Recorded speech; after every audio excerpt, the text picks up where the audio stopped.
A continuación veremos el tema de disoluciones y propiedades coligativas y en este video en particular hablaremos justamente sobre esta segunda parte que son qué son las propiedades coligativas.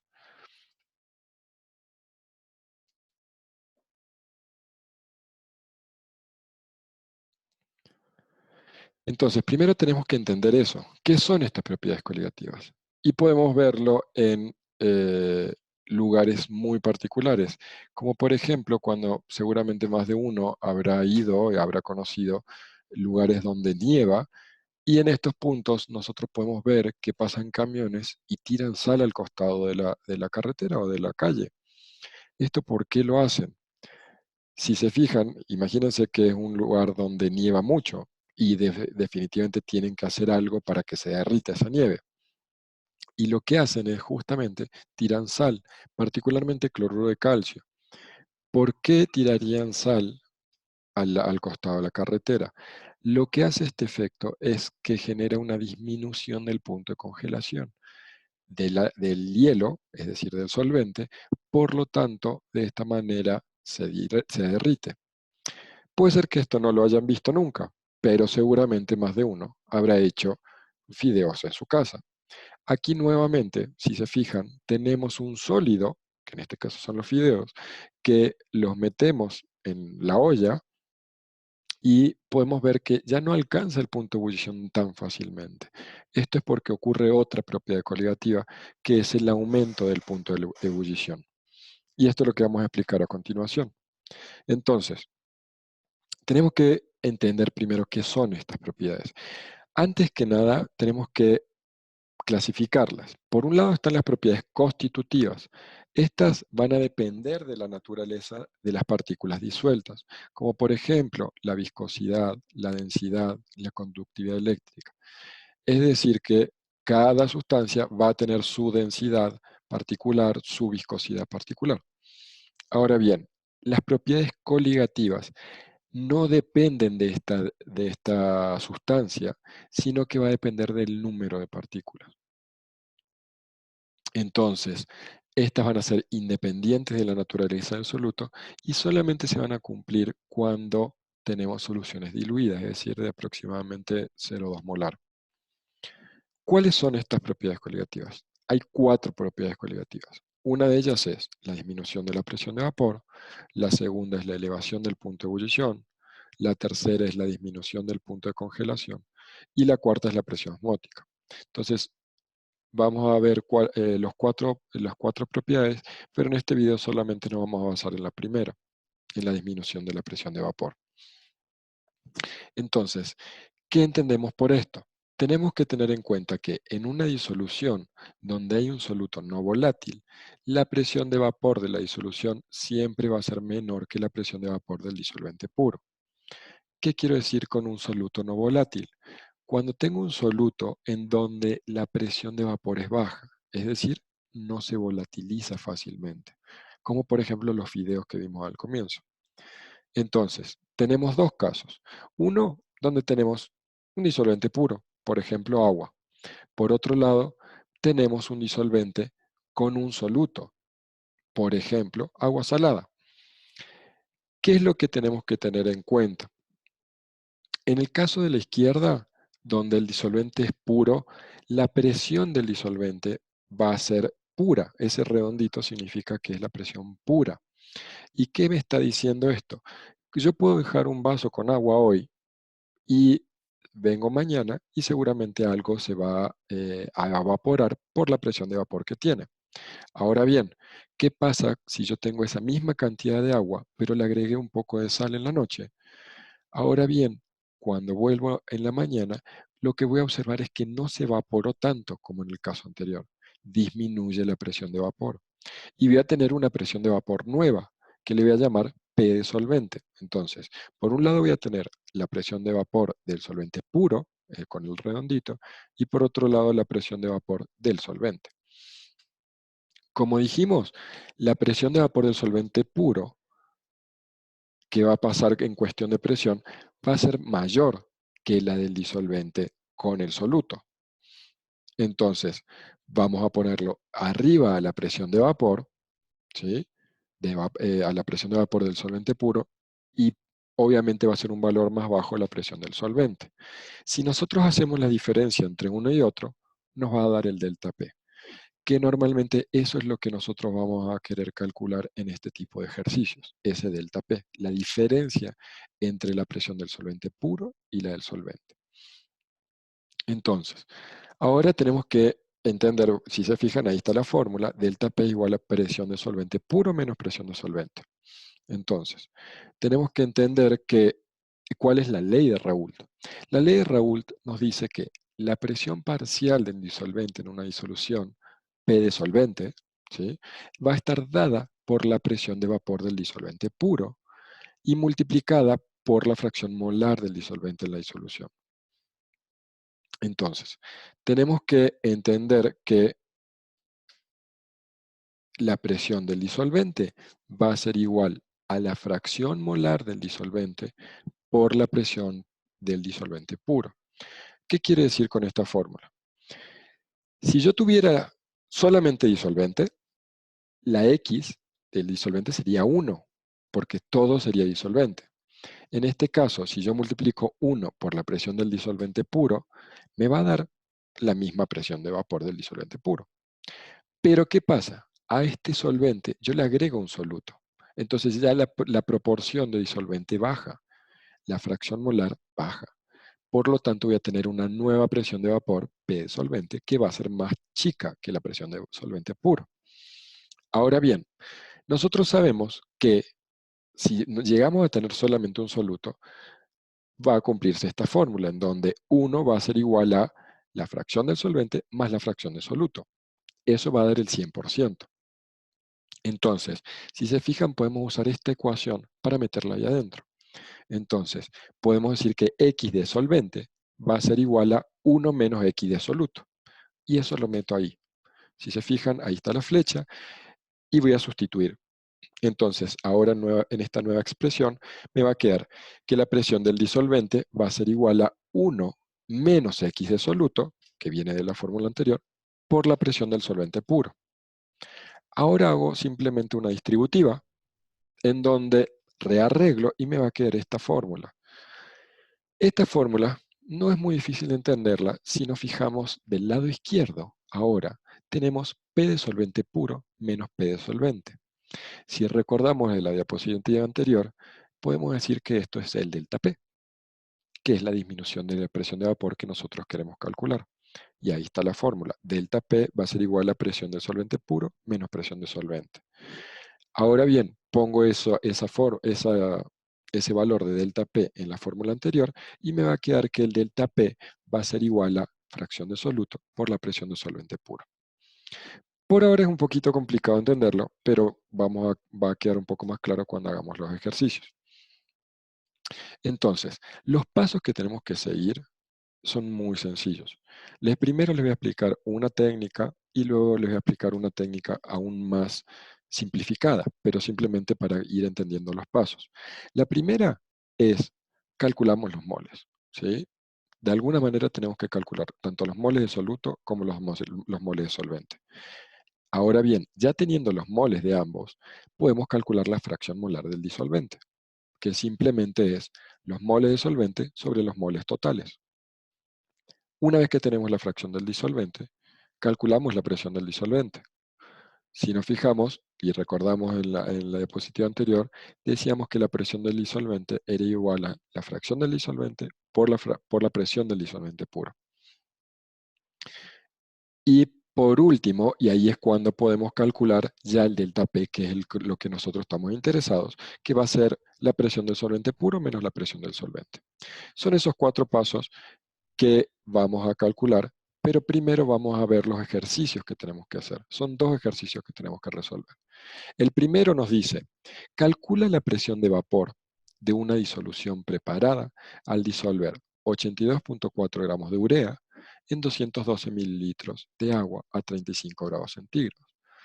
Y debemos suponer que la densidad del disolvente es de 1 gramo por centímetro cúbico. Entonces, la pregunta es, ¿cuál es la disminución de la presión de vapor? Si se fijan, nos da una tabla donde tenemos los valores, dice, de presión de vapor de agua a diferentes temperatura. Si entendemos bien, fíjense que es la presión de vapor de agua pura. O sea, aquí se nos está dando la P de solvente pura, o sea, la del redondito. Simplemente tenemos que ver la temperatura eh, a la que nos indica el problema. Volvemos a leer el problema y nos damos cuenta que dice a 35 grados centígrados. Entonces, de toda esta tabla, el único valor que me va a servir es la presión de vapor de agua en milímetros de mercurio a 35 grados centígrados, es decir, 41,18 milímetros de mercurio. Aquí está la respuesta, que ya vamos a corroborarla.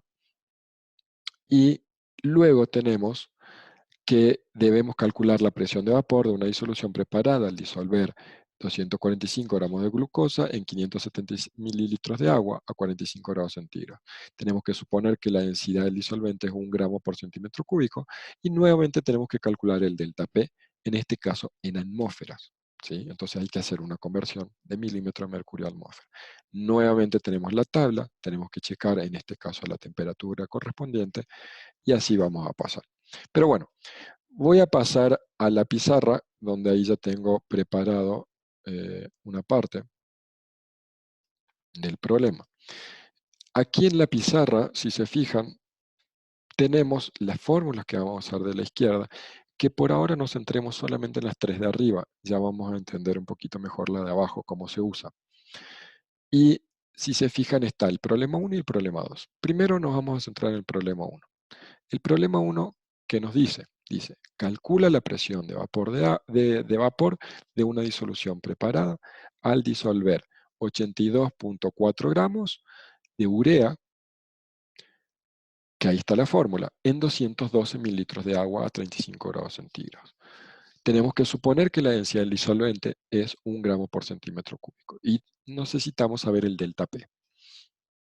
Si se fijan, ahí ya tengo marcado cómo tengo que hacer el orden. Moles de soluto y de solvente, luego la fracción, luego la presión, para luego tener el delta P. Entonces, aquí abajo tenemos en negro una cajita en negro que ya la voy a destapar cuando veamos la otra técnica. Entonces, lo primero que tenemos que hacer es reconocer quién es mi soluto y quién es mi solvente, como siempre lo hemos hecho. El soluto sabemos que es la urea, que en este caso es CH4N2O. Por otro lado, mi solvente es el agua. Eso lo dice el problema. Ahora bien, ¿qué datos me da? ¿Me da la masa del soluto? Sí, la masa del soluto es de 82,4 gramos.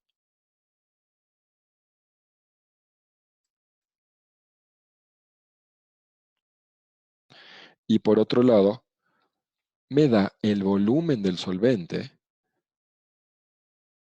que son 212 mililitros de agua. Ahora bien, si se fijan aquí dice también la densidad del disolvente. La densidad del disolvente tenemos que suponer que es 1 gramo por centímetro cúbico. Entonces vamos a anotar aquí. Entonces, si se fijan, tenemos aquí la densidad es 1 gramo por centímetro cúbico, que, como ya sabemos, 1 gramo por centímetro cúbico es lo mismo que decir 1 gramo por mililitro. Por lo tanto, si tengo, por cada mililitro tengo 1 gramo, si tengo 212 mililitros, tengo la masa del solvente. No hace falta hacer ningún cálculo. Sé que son 212 gramos. Ahora bien, otro dato que, más allá que no me lo da el problema, pero ya lo podemos calcular y por lo general siempre lo vamos a necesitar, es el peso molecular de la urea. Si se fijan, aquí está la fórmula molecular.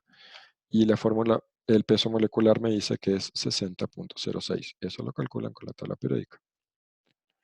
Ahora, ya tengo todos los datos que necesito, ¿sí? Entonces, pasamos a calcular. Estos son los datos que nos da el problema.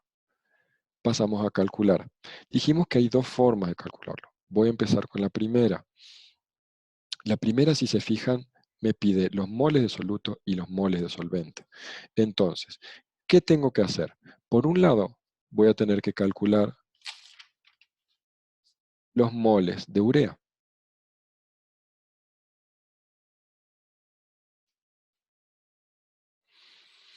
Estos aquí van a ser igual. Yo voy a tener, si 60.06 gramos son un mol, 82.4, que es lo que tengo yo,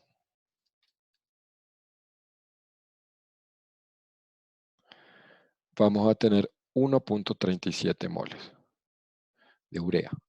Por otro lado, voy a calcular los moles de agua, que también tengo la masa. Sabemos que el peso molecular del agua, no lo anoté aquí, pero sabemos que es de 18 gramos por mol. Entonces, nosotros tenemos 212 gramos. Esto va a ser igual a un total de 11.77 moles. Si se fijan aquí ya tenemos eh, los dos moles. Entonces lo voy a poner con el color verde, creo que era el que estábamos usando. Entonces ya tengo el primer paso. Son los moles de soluto y los moles de solvente. Una vez tenemos los moles, el segundo paso que me pide es la fracción de solvente, ¿sí? Entonces esto lo vamos a hacer con este color. ¿Cómo vamos a calcular la fracción de solvente? Es muy sencillo, aquí está la fórmula. Tenemos que simplemente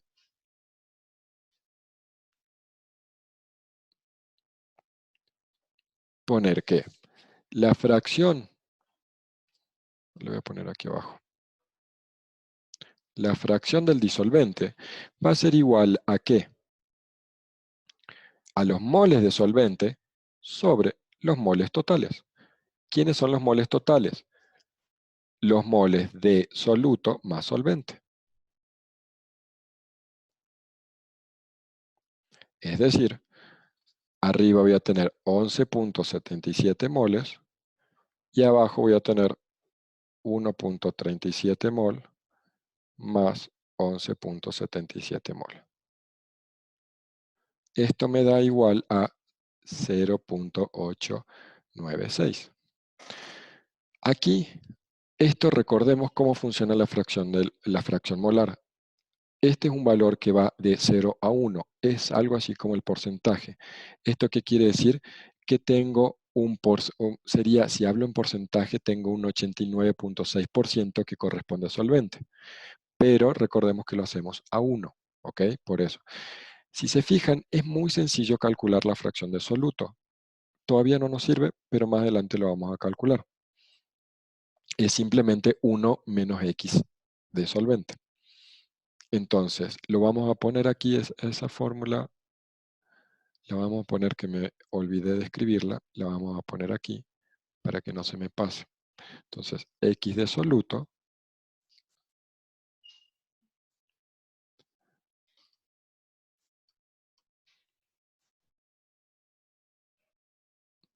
va a ser igual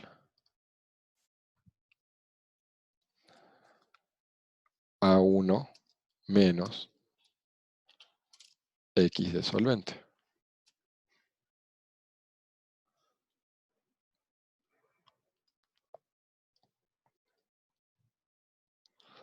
Entonces, fíjense que es muy sencillo calcular, si es que necesitamos, la fracción del soluto. Entonces, ¿qué tenemos que hacer a continuación? Ya tenemos la fracción del solvente. Ahora es muy sencillo, tenemos que calcular la presión del solvente. La presión del solvente, ¿cómo lo vamos a hacer? Con esta fórmula, si se fijan, aquí tenemos la fracción del solvente, la acabamos de calcular. La presión del solvente también es un dato que dijimos que lo teníamos de la tabla. La tabla, y esto no lo anoté todavía, en la tabla me decía que yo tengo una temperatura de 35 grados centígrados. Por lo tanto, a la temperatura de 35 grados centígrados, la presión de vapor de agua pura va a ser igual a 41.18 milímetros de mercurio. ¿Eso de dónde lo saqué? De la tabla. Ahora, ya tenemos cuánto es la presión de vapor del agua pura. ¿Qué tenemos que hacer a continuación? Simplemente acomodar la fórmula. Yo sé que presión del solvente va a ser igual a la fracción del solvente por la presión del solvente puro. Entonces, simplemente es reemplazar esos valores. La fracción del solvente es 0.896 por la presión del solvente puro es 41.18 milímetros de mercurio. Ya teniendo esto, tengo el valor de presión del solvente.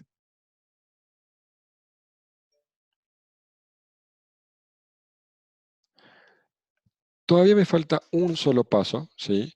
Con esto ya tengo la presión del solvente. A este le vamos a poner el color naranja. Entonces ya tengo la presión del solvente. Y aquí está el valor. Y lo que nos quedaría solamente es calcular el delta P. Que el delta P, si se fijan, lo vamos a hacer con rojo. El delta P es muy sencillo. Es simplemente restar el puro menos el de solvente de la especie, ¿no es cierto? Aquí tengo el del P de solvente. Entonces es simplemente hacer esa resta. ¿Cómo hacemos? Simplemente pongo delta P va a ser igual a presión de solvente puro menos presión de solvente. Esto es igual a, la de solvente puro va a ser 41.18 milímetros de mercurio. Por otro lado, lo voy a poner abajo para que no me estorbe aquí. Entonces, delta P es 41.18 milímetros de mercurio menos 36.89 milímetros de mercurio. Entonces, simplemente hago la resta y me queda que el delta P es de 4.28 milímetros de mercurio. Y con eso ya lo tenemos resuelto el primer ejercicio. Es muy, muy, muy sencillo. Ahora, eso es lo único que tenemos que hacer en este ejercicio. Pero como les dije, vamos a hacer una forma en donde lo pueda hacer mucho más sencillo. Digo, esta es la forma como clásica donde se puede calcular. Pero si se fijan, hay otra forma en donde, de hecho, yo les expliqué en las diapositivas anteriores, esta, a ver si me permite un minuto, aquí está. Esta fórmula que está aquí abajo, que la puse en rojo. Esto es mucho más sencillo y me acorta un paso. Ya están ustedes qué camino quieran seguir, cualquiera de los dos son totalmente correctos. Si usan esta fórmula de abajo, acortan un paso.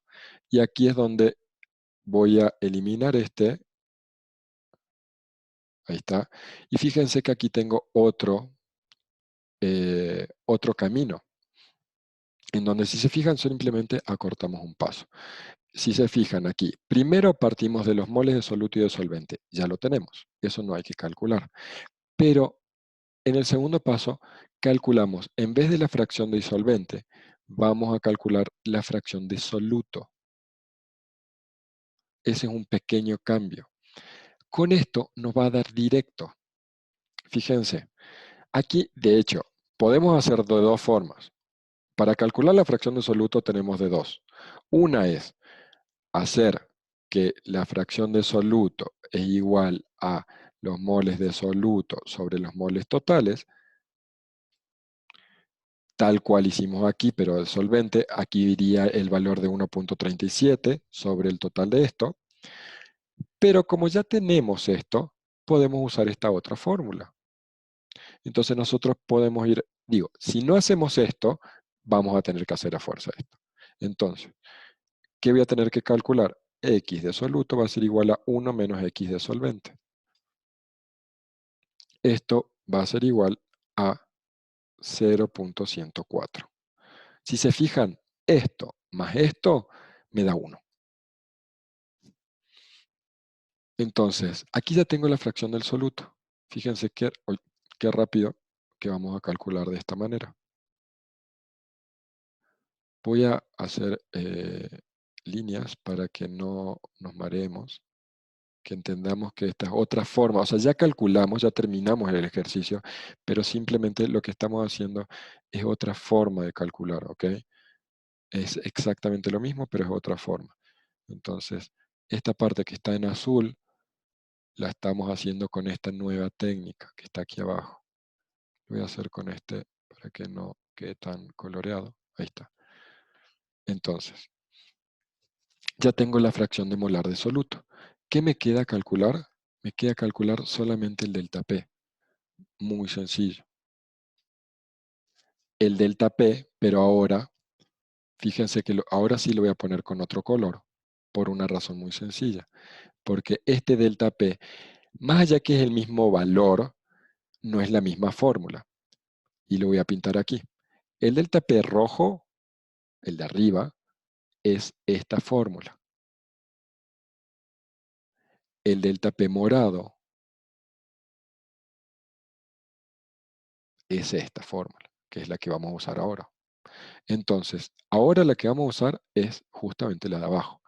Entonces tenemos que poner que delta P es igual a X de soluto por la presión del solvente puro.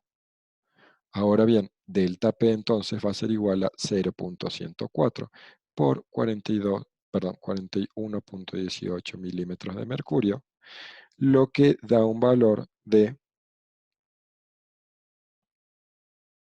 4.28 milímetros de mercurio. Si se fijan, da exactamente lo mismo el valor de delta P de una u otra manera calculados, ¿sí? O sea, el rojo o el morado son exactamente lo mismo. Lo marco en otros colores solamente porque usamos fórmulas diferentes. Ya ustedes sabrán qué fórmula quieren usar. Digo, qué camino. Si el más largo, pero es como el clásico, en donde se hace paso por paso, o directamente el de abajo. Vuelvo un minuto antes de pasar al segundo ejercicio, vuelvo un minuto a la diapositiva, a la presentación, para que veamos que aquí les preparé justamente más abajo el segundo camino, en donde lo que hacemos solamente es calculamos los moles de solvente, los moles de soluto. Aquí, aquí es lo que cambia, que va a ser los moles, la fracción de soluto, perdón, ahí tengo un error, para por último calcular el delta P.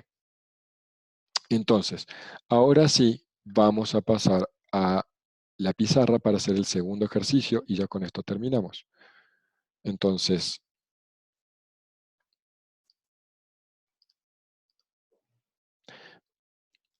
el segundo ejercicio es muy sencillo, entonces es muy similar al primero, por lo tanto lo vamos a hacer con el segundo camino. Vamos a practicar el camino más, el simplificado, por así decirlo. Nos pide calcular la presión de vapor de una disolución preparada al disolver 245 gramos de glucosa, nos da ya el peso molecular, en 570 mililitros de agua. Y tenemos que suponer que la densidad del disolvente es 1 gramo por centímetro cúbico. ¿Y cuál es la disminución de la presión de vapor? Nuevamente, vamos a hacer los pasos, ¿sí? El primer paso es reconocer quién es el soluto. El soluto es la glucosa. ¿Quién es el solvente? El solvente es el agua.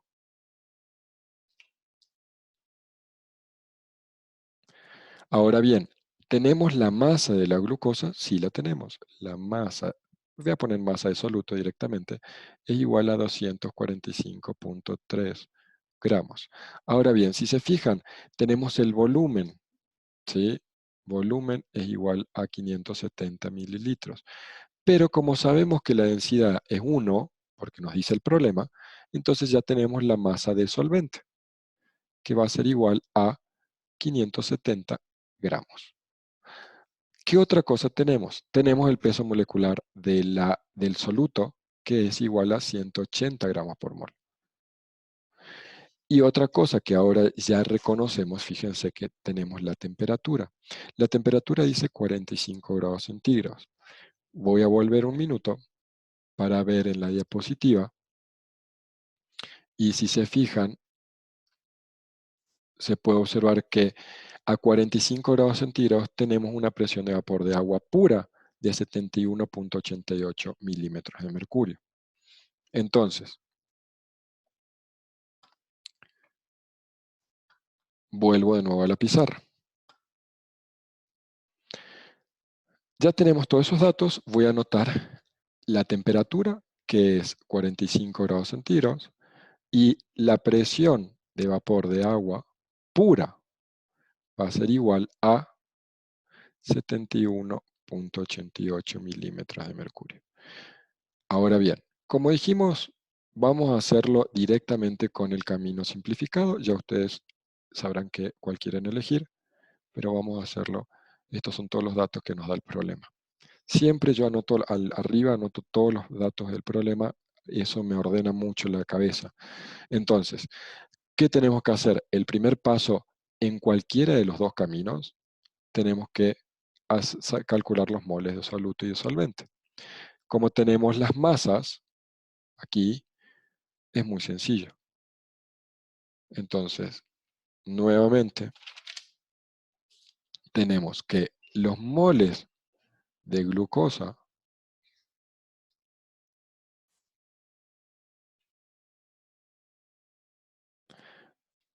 ¿cómo se van a calcular? Voy a tener que 180.1, o bueno, 180 gramos por mol, perdón, por cada mol, eso es lo que tiene el peso molecular. Pero nosotros tenemos 245.3 gramos. Eso da un total de 1.36 moles. Por otro lado, tengo los moles de agua, que sabemos que el peso molecular es de 18 gramos. Esto es un mol. Pero nosotros tenemos 570 gramos. Esto da un total de 31.67 moles. Si se fijan aquí, ya tenemos el primer paso, muy sencillo. Tenemos los moles de glucosa y los moles de agua, de soluto y de solvente. Ahora bien, vamos a seguir el paso más rápido. Dijimos que es el paso donde tenemos que calcular la fracción molar de soluto. Entonces, la fracción molar de soluto va a ser igual a ¿qué? A los moles de soluto sobre los moles totales. Esto es igual a moles de soluto más solvente sobre moles de soluto. O sea, moles de soluto sobre totales, perdón. Eso es lo que quise decir.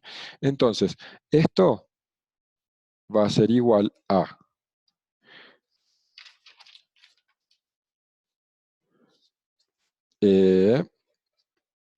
un minuto, aquí lo tengo. 1.36 moles sobre 1.36 moles más 31.67 moles. ¿Sí? Entonces, todo esto va a ser, cuando lo calcule me va a dar la fracción molar del soluto es 0.041. Si se fijan ahora que ya empezamos a entender un poquito mejor, recordemos que el solvente es el que se encuentra en mayor cantidad y el soluto es el que se encuentra en menor cantidad. Por lo tanto, aquí lo podemos corroborar. El soluto va a ser el valor mucho más chico, si se fijan 0.1, y el solvente va a ser casi cercano a 1, ¿no? Si se fijan aquí, si calculamos, va a estar cercano a 1 el solvente. Entonces, ya tengo la fracción molar de soluto. Simplemente tenemos que calcular el último paso, que es el delta P, y con eso ya terminamos. El delta P, recordemos este que está aquí abajo. Entonces, delta P va a ser igual a fracción molar de soluto por presión del solvente puro. Esto, ¿a qué va a dar igual? Fracción de soluto va a ser 0.041 por la presión de solvente pura, que es 71.88 milímetros de mercurio. Esto da un valor de 2.96 milímetros de mercurio. Ahora bien, lo pondría en morado si responde a la pregunta, pero si se fijan, aquí hay un pequeño dato. Me pide que calcule en el valor en atmósferas, ¿ok? Entonces, ¿cómo pasamos a atmósferas? Tenemos que recordar la conversión entre atmósferas y milímetros de mercurio, que es muy sencillo. Nosotros sabemos que 760 milímetros de mercurio son una atmósfera. Ahora, 2,96 milímetros de mercurio va a dar un total de 3,89 por 10 a la menos 3 atmósferas. Y ahí sí responde al problema que me están pidiendo. Entonces, este es el valor de delta P.